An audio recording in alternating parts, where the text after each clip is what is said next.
मार्गशीर्ष गुरुवारचे व्रत करत असाल तर हे 5 नियम आवर्जून पाळा। सगळ्यात पहिलं म्हणजे संपूर्ण मार्गशीर्ष महिना शक्य झालं तर नॉनव्हेज वर्ज्य करा, नॉनव्हेज सोडा। पण महिनाभर शक्य नसेल तर किमान गुरुवारी खायचं नाहीये आणि घरामध्ये बनवून कोणाला खाऊ सुद्धा द्यायचं नाहीये।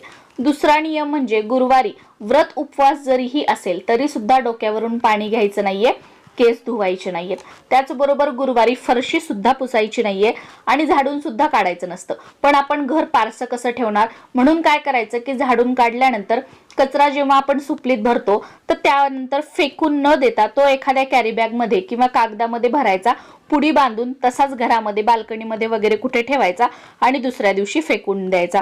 पुढचं म्हणजे प्रत्येक गुरुवारी आवर्जून तुमच्याकडे श्रीयंत्र असेल तर त्यावर कुंकुमार्चन करा किंवा माता लक्ष्मीच्या मूर्तीवर कुंकुमार्चन करा आणि प्रत्येक गुरुवारी 16 वेळा श्री सूक्तम आणि 1 वेळा विष्णू सहस्त्रनाम म्हणा।